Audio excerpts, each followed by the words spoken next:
This is Josiah Plays Pillars of Eternity. Alright, we find ourselves here in Ter Evron, this awesome temple with constellations of all the gods. Well, all the gods except for Aothas. And we are consulting with these altars, praying to the gods and learning what they want us to do to earn their favor. So, we have a couple shrines left. The next one will be Berith, the god of life and death.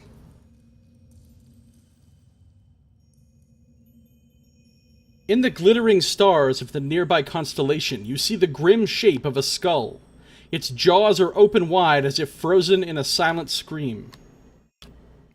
You kneel before the shrine and prepare to recite the ritual words. There's life and death and death and life. That is obviously the correct one for Berith.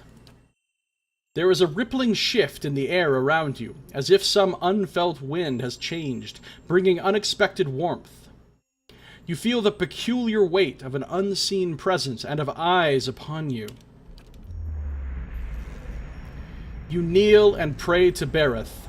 Even while your eyes are closed, you see a road that seems to stretch on forever. The stars wheel overhead in a clockwork rotation of constellations, disappearing over the horizon to your left, only to rise on your right. You try to make out the details on either side of the road, but your eyes can't seem to focus. One moment, you think you see a meadow blanketed with mist, and another, sheer canyon walls. For just an instant, you even see waves lapping at the edges of the road. Were you to step into the shifting landscape, you feel certain you would only end up back on the road.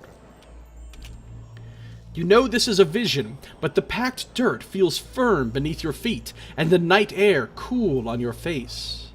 You are walking. Your feet seem to carry you forward of their own accord. Something looms ahead of you. As you get closer, you see two stone figures that look strangely familiar. Our old friends, Life and Death and Death and Life. We're in the realm of the twinned god, and here are its two aspects. Khan is excited. You remember the door to Cleobon Relag and the two figures carved into the mountain next to it. I do remember that. One looks vaguely male and the other vaguely female. Only a thin layer of flesh covers their skeletal bodies, which twist to face the doorway between them. The doorway, however, is not what you saw in the ruins. It's a skull, gaping and jawless, and as you look on, its open mouth seems to grow. The arms of the two stone sculptures are swept toward the mouth, inviting you in. I will step into the skull's mouth without fear. The road continues through the maw to another shifting landscape surrounded by stars. As you pass through it, you see an identical doorway in the distance. A dwarven man stands near it, unmoving. You turn and look behind you, only to see the skull gate you just passed facing you. An elven woman waits in the road. Like the dwarf, she stands still. Let's approach the elven woman, just because that's what Katie is, so she can relate better. You start toward her. There's something unnatural about the way she stands. She's too still. When you get closer, you see that her legs taper into a slender trunk, and in place of her feet are gnarled, twisting roots. Oh, she's just a tree. She lifts her face to an invisible sun. Her long, golden hair is the color of autumn leaves, and as you look more closely, you realize that her head is actually covered with tendrils and vines, sprouting brilliant yellow leaves. Each glimmers with the essence of an entire soul. Oh, this is cool. Is she a Delimgon? She gives you a beatific smile. As you look on, the leaves slowly fall from her head and settle at her roots. They melt into the path beneath her, and almost immediately new leaves sprout in the place of the old. She reaches towards you, still smiling as roots spring from her fingertips. Her outstretched arms bar the path. Come, graft your soul to the golden grove.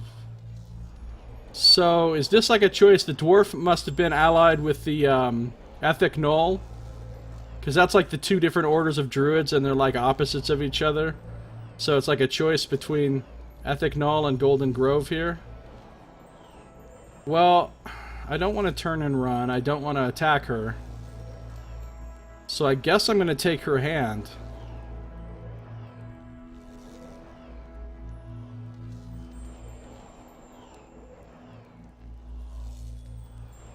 Kind of want to turn and run, though. And see what happens. I'm not sure that I want to graft my soul to anything. Like, when I woke up this morning, I didn't think, hey, today I want to graft my soul to something.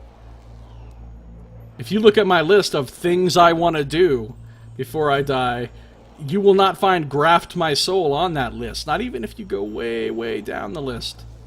Let's turn and run and see what happens. Before you can flee, her roots twine around your shoulder. Yet as they do, they grow rigid and cold. Her outstretched arm petrifies, and as a rough stone bark overtakes her flesh, she can only look on in horror. You break away from her brittle grasp. Her feet are rooted in place, but she twists and writhes as if trying to flee her own dying limb. The petrification reaches her shoulder and spreads down her body, freezing it in a painful arc. It creeps up her neck, and she throws her face skyward, like a drowning swimmer. Wow, I didn't realize I was going to do all this to her. I'm sorry. My bad. My bad. Didn't know. The grayness covers her face, freezing her gasp in stone. Now that she is still and lifeless, you can continue past her. Only the golden leaves on her head remain untouched, and as you watch, they fall one by one to the path below. They shrivel as the shimmering essence fades from them. You lift your gaze and see the dwarven man standing further down the road. Well, I ain't gonna graft my soul to him either, so he better not get any ideas. You continue down the road toward him. He looks up as you approach, but you can't tell if he's looking at you or through you. His face is smooth but flaccid, as if the flesh has detached from the muscles underneath. That's kind of gross. As you look on, his face begins to change. Wrinkles crack at the corners of his eyes. His mouth sinks, carving deep lines from his nose to the corners of his lips. His jowls sag, and the loose flesh hangs like dough. So this guy's sounding really attractive so far. I'm not gonna graft my soul, but you know what I'm saying? Like, I might flirt this guy up a little bit. Sounds like he's got it going on. He raises his cupped hands. They're covered in blood. He lifts them to his face and smears himself from his newly creased forehead to the wattles of his neck. Wow, this guy's getting hotter every second. As he massages the dark, sticky fluid into his skin, the fresh wrinkles disappear. The hanging folds recede, and his flesh tightens as if re-adhering to his skull. So for these people, blood is like pearl cream, ancient Chinese secret. You remember those old commercials? Like, I don't know, a long, long time ago there were these commercials where there would be like this Chinese lady trying to sell you pearl cream, calling it an ancient Chinese secret and saying it would like keep you young, and like make you young, make you look young. Yeah, pearl cream. Ancient Chinese secret. Well, these people have something like that. It's just like blood.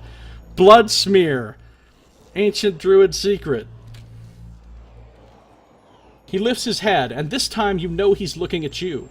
His renewed face looks like a mask, artificially smooth and still. Behind it, his black eyes are two hungry pits, yawning like the empty mouths of skulls. I don't trust this guy. Come, make your sacrifice to the Ethic Null. His body blocks the path. He extends a bloody hand towards you. No, we're going to turn and run from him, too. We're just going to be running and running from all these people. The dwarf seizes you as you flee. You tear your arm from him, and his grip gives way with a noise like dried canvas ripping. His skin splits, following a long seam that begins at his arm and stretches the length of his body. Blood gushes forth in such quantities that you can't imagine there was ever anything else in him. Wow, this is really gross. Also, didn't know this was going to happen. Sorry, dude, my bad again. Sure enough, as the dwarf empties of blood, he collapses like a desiccated husk. The blood in the path gleams with 1,000 souls worth of essence. The essence evaporates, trailing shining filaments into the night sky. Only now that he is dead can you continue onward. The blood pools around your feet, and a voice echoes along the road, barely more than a whisper on the breeze.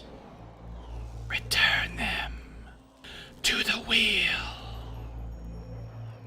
You look up and see the skull gate ahead of you. The candles of Ter Evron wink through the open mouth. I need to return some souls to the wheel that have been bound.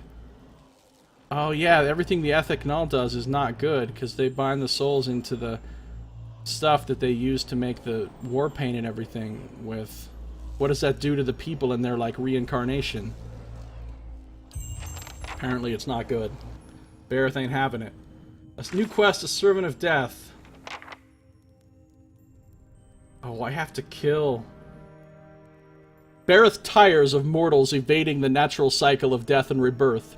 He showed me 2 individuals in particular, a dwarven man and an elven woman, who have extended their lives for centuries. End the lives of the 2 figures from Bareth's vision, so I am going to have to fucking go in there and kill all those ethnic gold Null guys. And I'm going to have to kill some Golden Grove people too, apparently. Bareth, the god of death and rebirth, showed me a vision of an elven woman and a dwarven man stopped on a road. My touch slew them, and only then was I able to continue along the path. I think this is the god's way of telling me that these 2 individuals have cheated death for too long. Ending their lives would no doubt please Bareth. I think? I prayed, and, you know, I kind of think I have to murder some people. I kind of think God wants me to murder some people. I mean, I'm not sure, but I kind of think so. I think so, yeah. I think we're gonna go with it. We're gonna go with it. Pretty sure it's what the God told me to do. You don't know for sure? I mean, you can never really know for sure, right? But whatever, we'll take the gamble. We'll just murder some people. Because it might be what God wants us to do.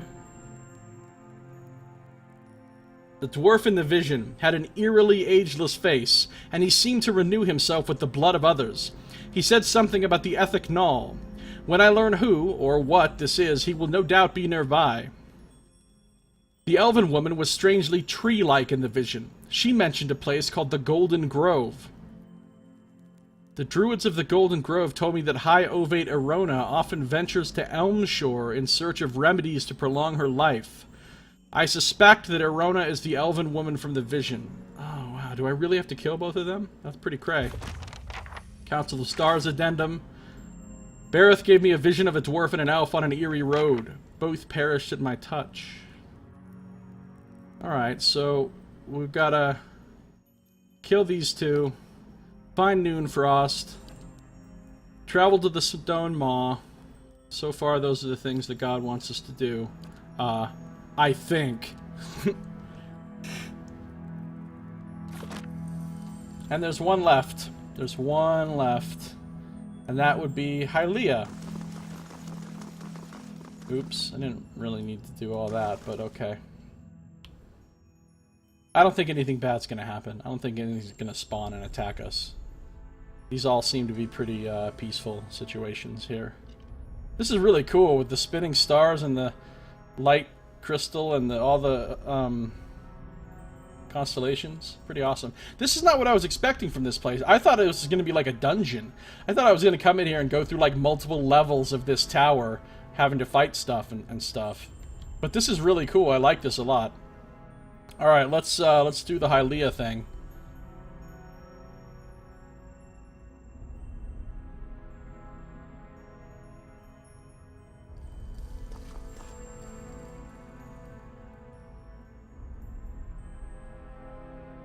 This shrine sits before a bright constellation, its stars forming the oval shape of an egg. A pair of wings sprout from the egg, stretching out to either side.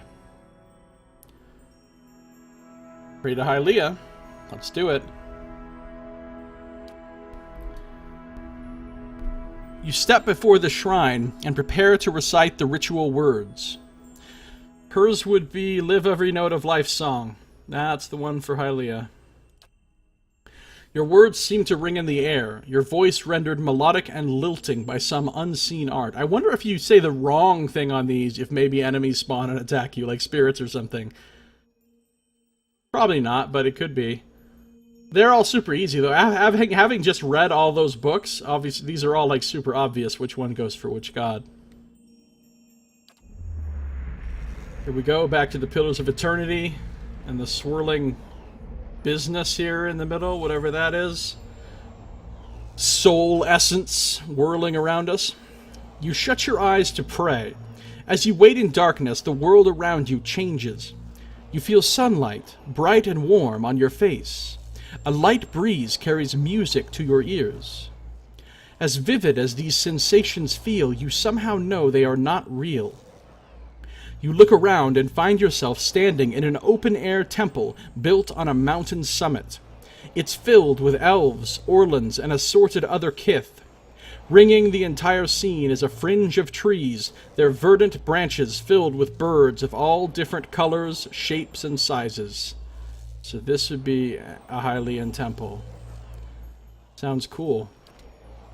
Pallegina, now she's like a bird godlike, so she's supposed to be touched by Hylia. Pallegina takes it all in with squinting eyes and a wry smile.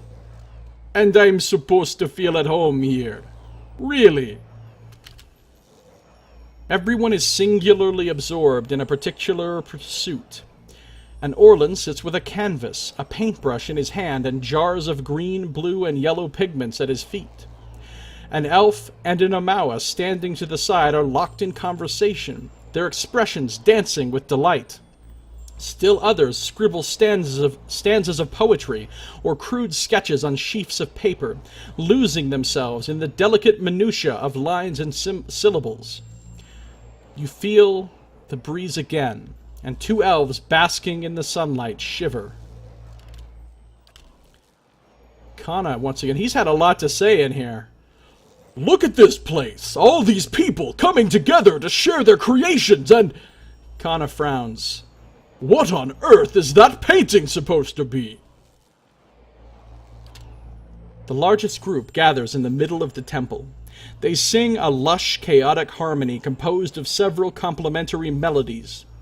Others drift toward the singers in ones and twos as if buffeted by a gust of wind or a phrase of the song.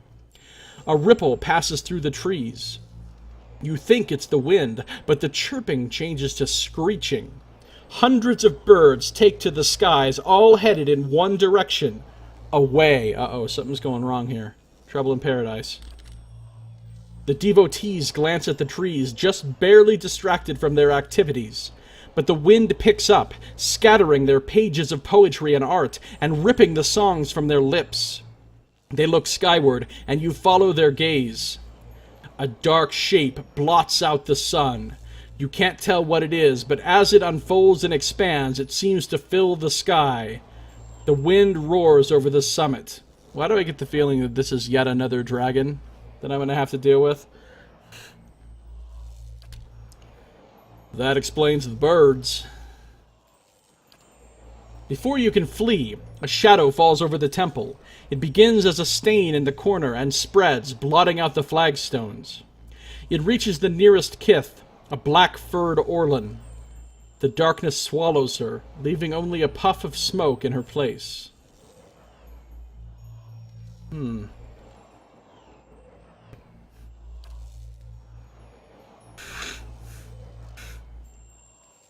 The two elves that you saw earlier, a man and a woman, flee.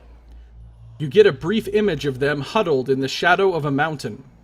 They seem to see you, too, and they reach out, calling silently after you.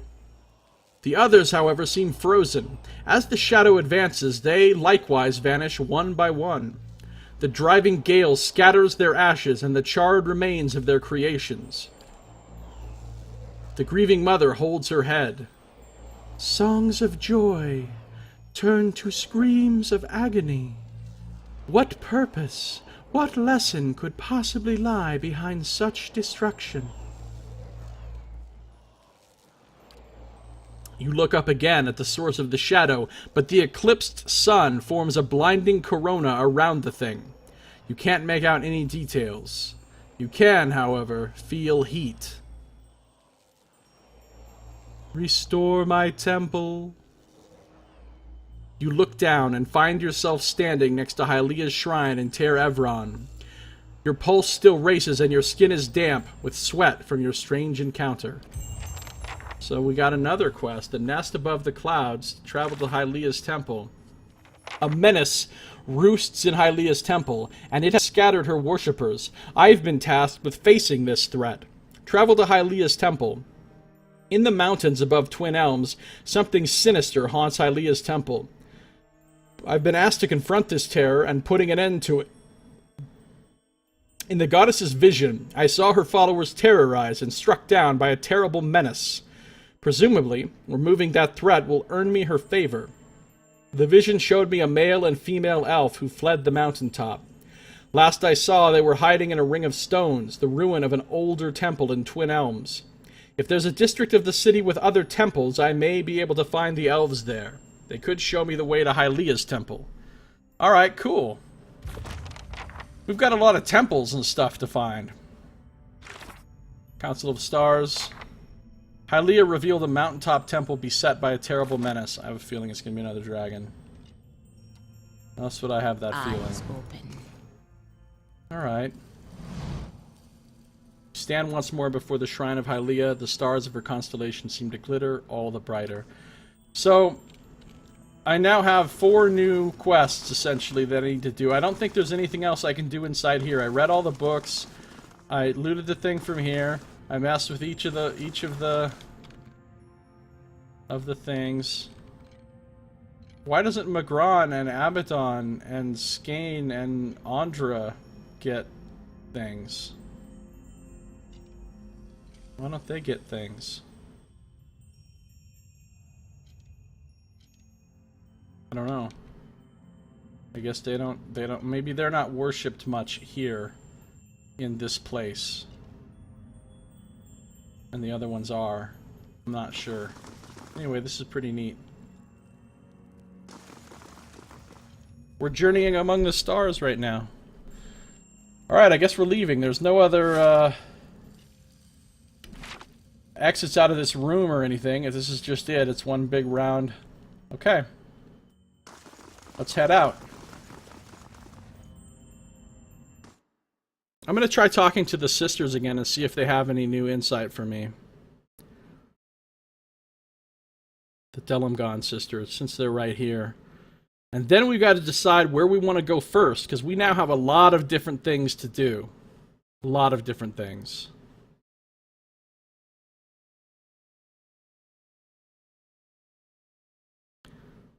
A lot of different things.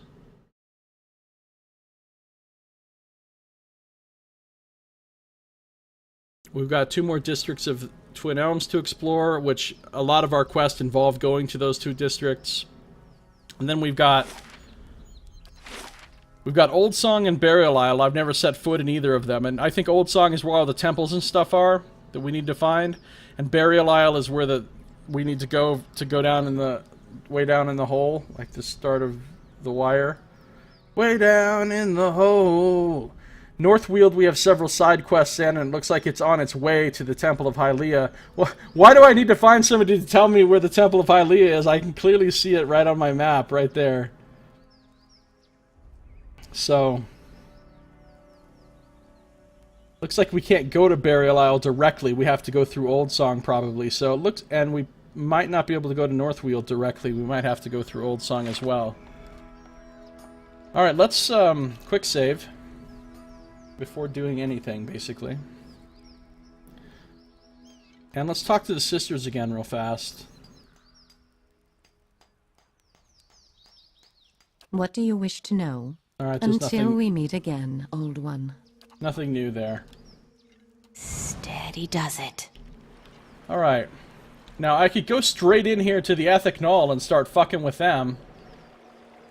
But I'd like to find a solution to that that doesn't involve me having to kill all of the Ethic Knoll and all of the Golden Grove people. So I don't know. Let's take a look at all our quests.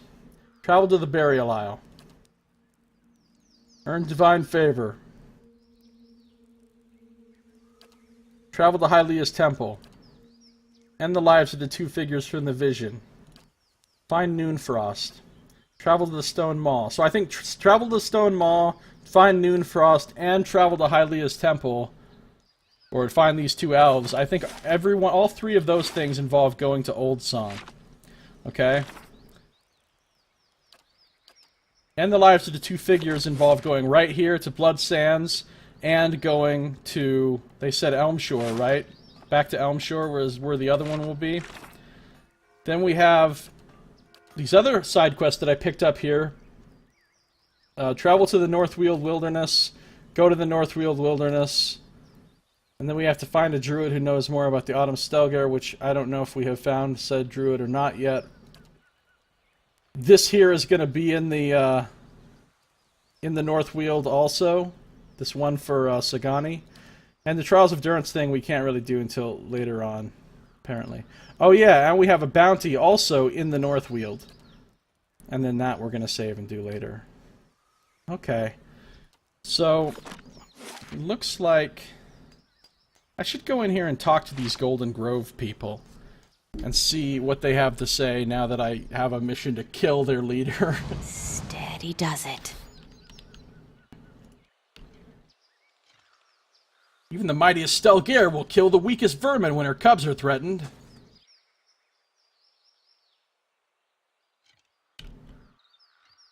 Golden Grove people, we deserve a better leader. Alright.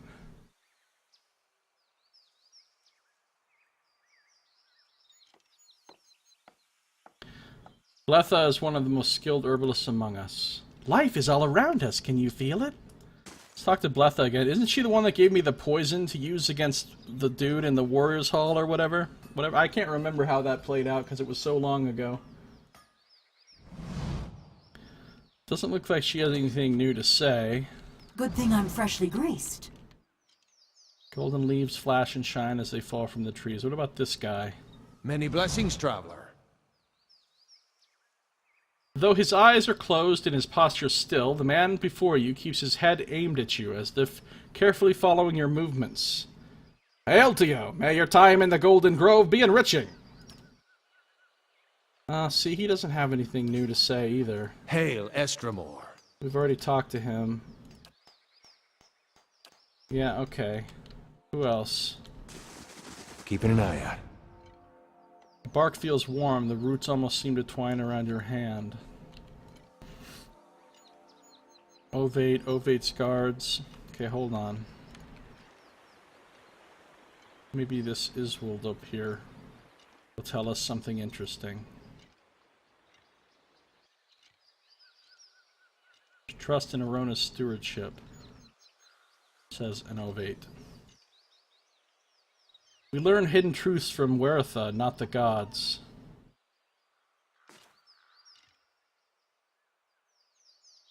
Keep the peace in our sanctuary, Estramor. Alright, let's talk to Isometric here. Estramor?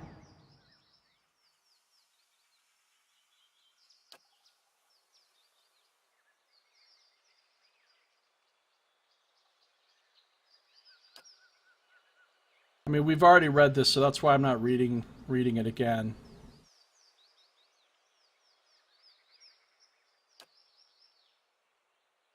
These don't sound like people that I want to kill. They seem pretty good.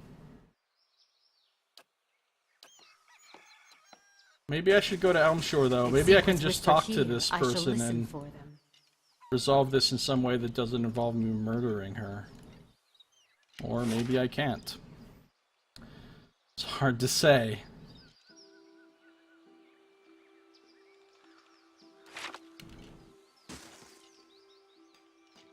Kind of want to go and try to talk to her before I go to the Ethic Gnaw. What's this? Oh, it's stealing. I don't want to steal. I'm not going to steal your veggies.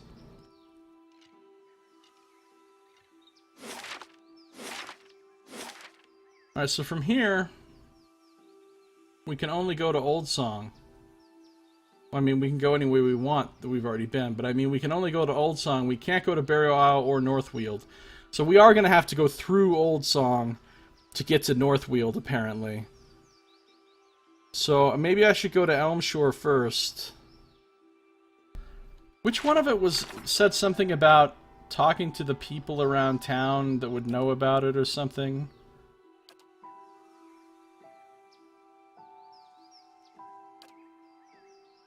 Ah, the locals must know something about this place. Find Noonfrost, but obviously it's in... I think it's pretty obvious that it's going to be here in Old Song. That's like the Twin Elms Temple District.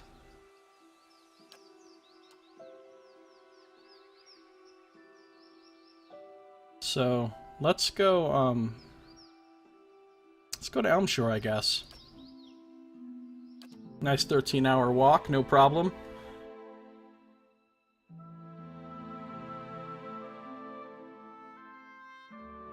Wonder if that's including, like, taking breaks.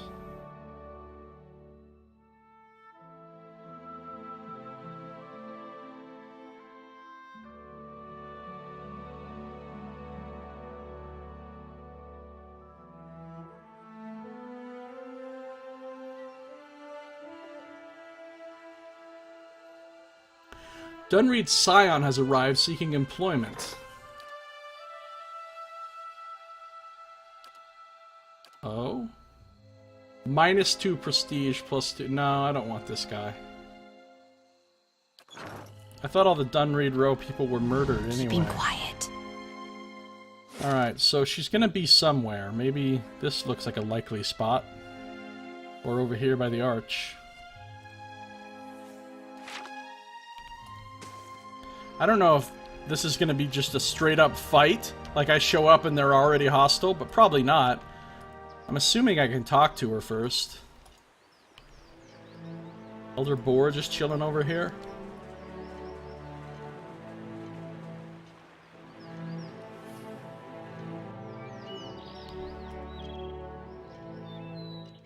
Now that is officially a big-ass Audra pillar right there. Yeah, here they are. Uh-oh, I wanted to save before this. High Ovate Arona. An elf stands on a dais in the middle of a clearing. The ground is blanketed with leaves in various shades of russet and gold. Her eyes are closed and her arms folded in front of her. A curtain of autumnal yellow hair hangs in front of her face. As you draw near, she lifts her chin and looks at you with shifting hazel eyes. Greetings, Estremor. You are among the Ovates of the Golden Grove. They brighten from dull brown to vivid green. Her voice is as soft as a breeze sighing through the trees.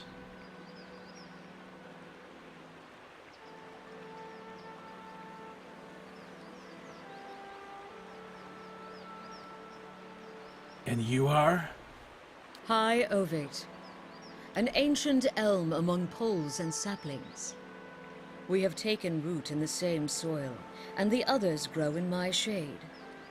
Their roots nourish my soil. My branches give them shelter. Together, we grow. I feel like this is code. What she's saying here is code for I suck their fucking soul essence, part of their life essence out, and it keeps me young and living forever. And then in exchange, I, you know, lord over them and tell them what to do. Her eyes pulse with a deep summer. I get the feeling that she's like taking the life essence of these people, or like drawing upon it to keep herself alive for a very, very long time. But I could be wrong. Your essence churns like an eddy in the stream, Estremor. Speak the questions on your soul. Speak plainly, will you? She gives you a mischievous half grin while her eyes fade to gray. Why does her eyes keep changing colors? This reminds me of this time I was DMing for a group of my friends, some D&D, and one of my friends made her character, and she was like, can her eyes change color? Can they be like blue sometimes and green sometimes? And I'm like, yeah, sure, why not? Yeah, your eyes can change color as much as you want. That's fine with me. And so then I kept fucking with her like all the time because she would like say she's gonna be doing something, and I'd be like, wait, what color are your eyes? And like the joke really never stopped being funny. It probably doesn't sound very funny right now as I'm telling it. I probably sound like an idiot, which I usually do. But anyway, at the time, shit was a laugh riot. You had to be there. She gives you a mischievous half-grin while her eyes fade to gray. The words on my lips are the language of the stream, cleaving stones and the wind guiding seeds. If you do not understand, it is because the tongues of Kith have deafened you. Well, she's officially making me feel dumb. I'd like to know more about the ovates of the Golden Grove. Like the leaves of a tree, we are many sharing one source, one purpose. Living or dying, we nourish one another. The truths of the soul and of the body are written on every blade of grass and sung by every creature under the sun. We learn these truths and sing them back. That sounds cool.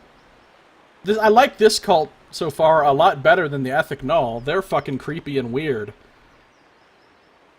This group sounds pretty legit. I mean, other than the fact that all of this is probably code for you surrender your life essence to strengthen me, you know, standard cult leader bullshit. But sounds legit from just reading the brochure. Ours is not the song of the gods, but of Werethar. This is why many of our number study the discourse of herbs and inhabit the skins of beasts. Right, you're druids. Got it. You're druids? Are you familiar with the Ethic Null? A wrinkle of distaste curls her lip. A swarm of maggots on a dead songbird. Worms hollowing a mighty spruce. They celebrate the withering of life rather than its budding. They seize strength from others instead of accepting what Werethar freely gives. Alright, what the fuck is Werethar? They keep bringing up weather. I don't know what Werethar is. And it won't give me an option to say, what the fuck is Werethar? Is that like... Aora is the name of the world. And Werethar is not one of the gods. They've made that clear. Not a god. So is Werethar like some sort of, like, nature spirit, powerful nature spirit? Like, elemental thing, or what? Her eyes dim to a blackish brown. Of course they do. They take pride in their independence from the gods, yet their leaders demand an even greater sacrifice. Death for life. Strength from the spent essence of their petitioners.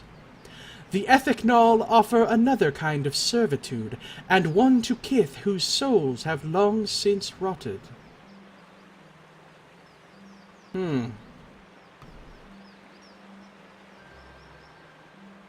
I wouldn't really know. Your answer is driftwood in the rapids, fair enough to cling to for a time, but eventually you must choose a firmer position. I must take my leave. Alright, so I didn't really get what I wanted out of that conversation. I'm not sure what to do now, other than prepare myself for battle. Hey. By moving people back into appropriate positions. I'm ready. Your thoughts must flow deeply indeed. I'm ready. Hey. This should be a really easy fight, but... you know, one way or another, I might have to bang with these people. I'm gonna quick save. I don't want to kill her, really. I don't, but I was hoping there'd be some way I could, like, you know, work something out. Where the god will be satisfied, but I don't have to kill her. What breeze brings you hither? Let's just say this and see what happens. Bereth has sent me to end your life. It has continued for too long. And counted on your silent acceptance of such commands, no doubt. What is a god that his voice should carry so far? And what are you that you should so eagerly obey? The gods only have dominion over what we cede, and you would cede matters of life and death to them. The thing is, I agree with her. I'm on the same page. It's just I need the favor of this god so I can do my thing. And the god's like, "Yo, I need you to kill Arona." So, see, I'm in an awkward position here. You see the position I'm in? Like, I agree with you. Stoic 3, her mirthless laughter sounds like water breaking on rocks.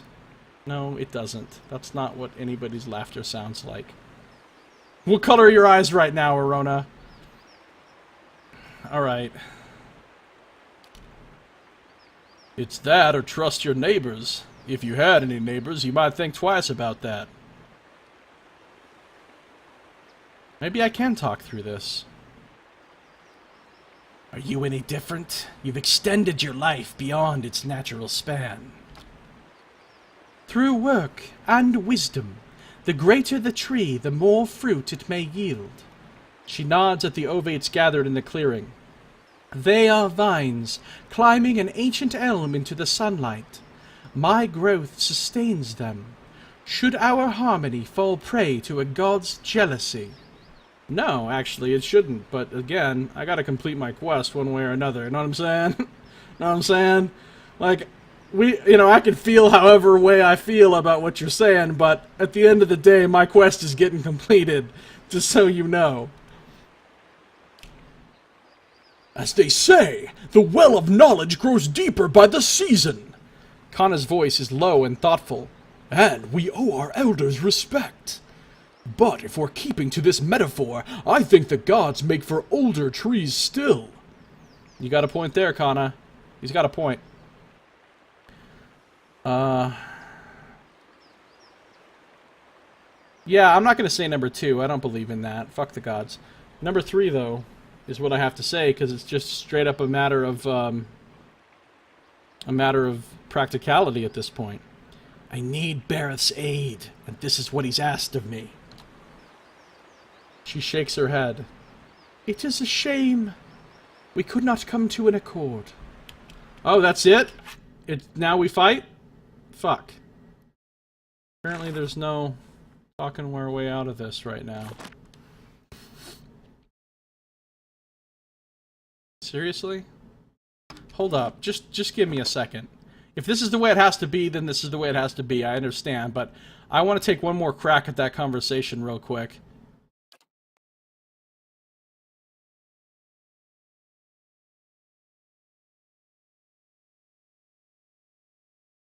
Or crack at it.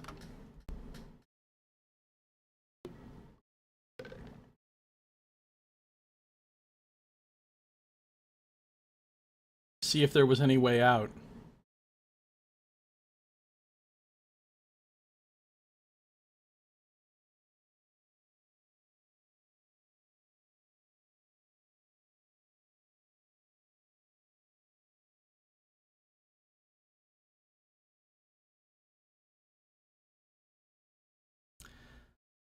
I didn't think about the fact that we'd be sitting on loading screen of eternity, though. Alright, here we go. Hey.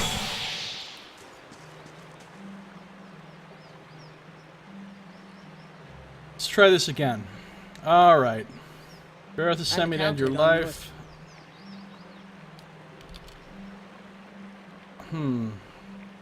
See, if I had Resolve 15... Oh, when did Pallegina say this? Did I just forget to read this line? We should not be slaves to the whims of the gods, but I found it hard to see what her followers gain from this arrangement. Yeah, exactly. What do her followers gain? I know this leads to a fight. Obviously, this leads to a fight. I can't say this because I don't have the resolve. Maybe if I had a 15 resolve, I could somehow talk my way out of this. But I can't. The gods are wiser and more ancient even than you. It is not for either of us to oppose them. She shakes her head. It is a shame we could not come to an accord. Alright, fine. I mean, ultimately that's what it comes down to, so whatever. It's just fucking...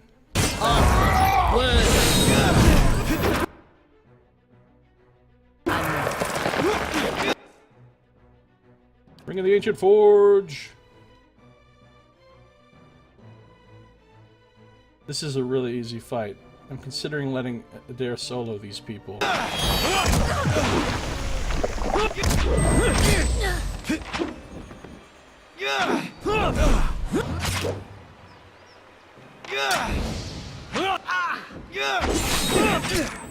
Get it done, Adair. Get it done.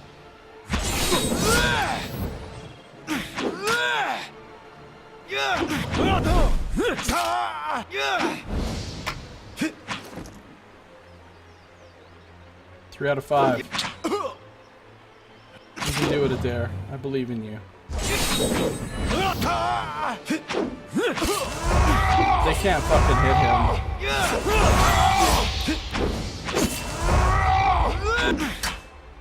They seriously can't hit him.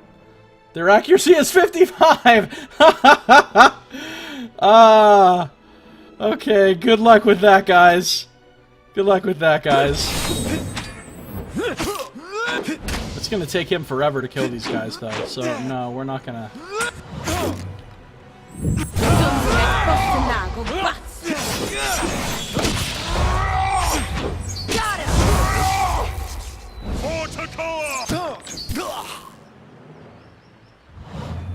Well, shit. We've killed her.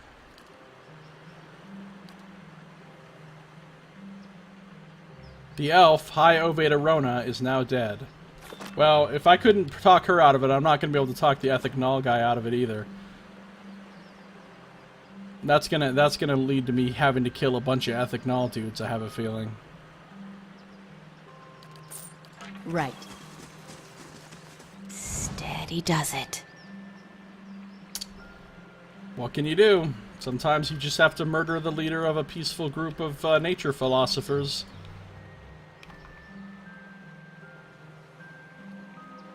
Because you think some god told you to.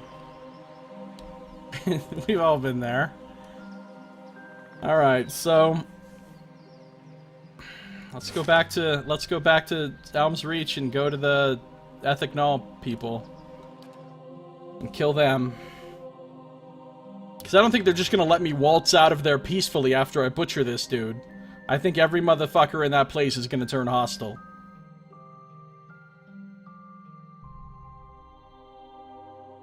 That is what I think.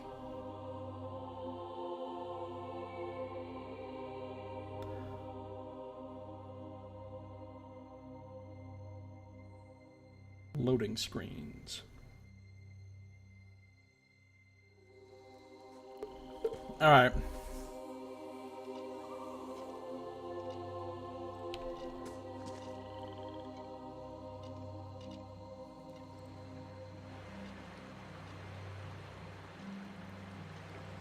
Creep across here.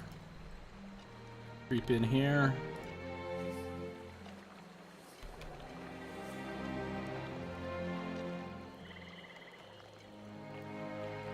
And we'll go in here. And we'll handle our business. Our business be getting handled.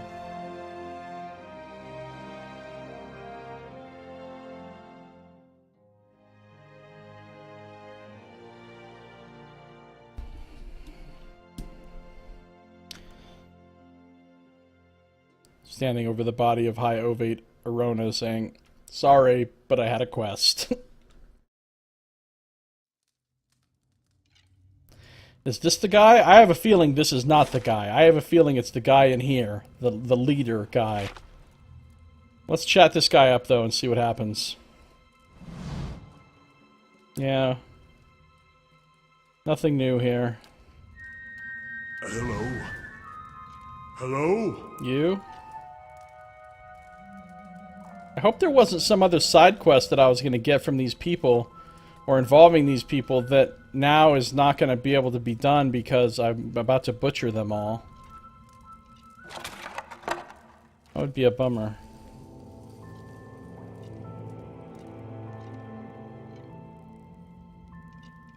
Oh yeah, and I'm going to have to fight a bunch of blights and shit coming out of here.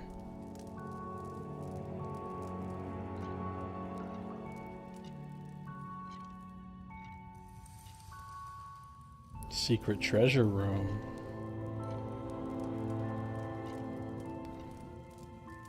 Yeah, Archdruid Rustin is totally the dude.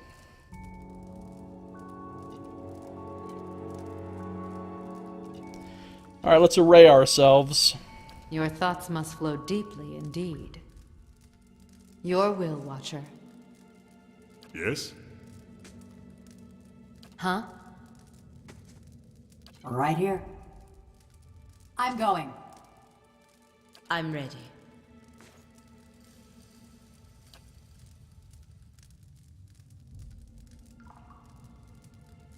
Hey. Suppose it'll be like this. I don't know if the supplicants are going to attack us as well, or just the chanters and earth blights and flame blights and archdruids and etc., etc. But I think before we start this little fracas, we will go ahead and end our episode here. So in our next episode, we'll talk to Archdruid Rustin. We'll kill Archdruid Rustin. We'll kill all the rest of his people. We'll carve our bloody way out of Blood Sands and give it a real truthful ring to its name there. And it'll be pretty ugly. So come back and join us again for that. But that's going to do it for now. Thank you for watching. This has been Josiah Plays Pillars of Eternity.